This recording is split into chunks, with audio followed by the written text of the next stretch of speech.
మన తాతగారు ఊర్లో రీసర్వే మొదలు పెడుతున్నారంట, తెలుసా? తెలీదే. ఏ ఊరిలో? అదే ఏలూరు పక్కనున్న మాదేపల్లిలో. అవునా? అయితే ఏంటి? అదే అక్క, మొన్న నీ పెళ్లి కోసం నాన్నగారు బ్యాంక్ లోన్ తీసుకురావడానికి వెళ్లారు కదా, కానీ రెవెన్యూ రికార్డ్స్ లో పేరు లేదని మనకు లోన్ ఇవ్వలేదు. అయితే ఏంటి, నాన్నగారు బంగారం అమ్మేసి డబ్బులు తీసుకొచ్చి పెళ్లి చేసేశారు కదా? అవునక్క, కానీ రెవెన్యూ రికార్డ్స్ లో మన పేరు ఉంటే అసలు బంగారం అమ్మాల్సిన అవసరం ఉండదు కదా. అయితే ఏంటి ఇప్పుడు? అదే అక్క, 20వ తారీఖు నుండి రీసర్వే మొదలు పెడుతున్నారు.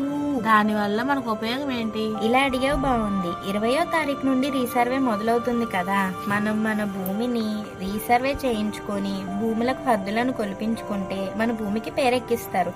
అలానే మన తాతగారు మనకిచ్చిన భూమిని కూడా రీసర్వే చేయించుకున్నాం అనుకో, మన పేర్లు నమోదు చేసుకోవచ్చు. ఇదేదో బాగుంది. ఎవరిని కలవాలి? ఈ సమాచారాన్ని ఇన్స్టాగ్రామ్, వాట్సాప్, ఫేస్బుక్ లో ప్రచారం చేస్తున్నారు. అదే స్టేటస్ లో మనకి విఆర్ఓ, సర్వేయర్లు, రీసర్వే టీం వాళ్ళందరి ఫోన్ నెంబర్లు కూడా ఉన్నాయి.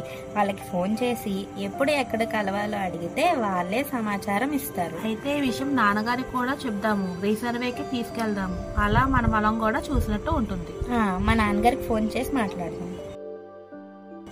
మాటల్లోనే వచ్చారా? రీసర్వే గురించి విన్నారా? నాకు ఇప్పుడే తెలిసిందమ్మా.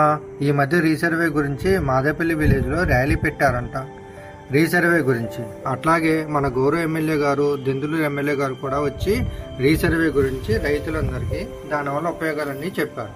అందుకే నేను అనుకుంటున్నాను రీసర్వేకి వెళ్ళాలని చెప్పి. ఈలోపు మీరే మాట్లాడుకుంటున్నారు దాని గురించి.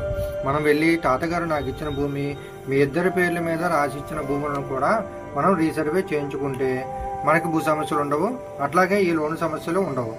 కాబట్టి మనందరం తప్పకుండా వెళ్ళి రీసర్వే చేయించుకుందాం. ఈ 20వ తారీఖు నుండి రీసర్వే మొదలవుతుంది కాబట్టి మనందరం కలిసి హాజరవుదాం.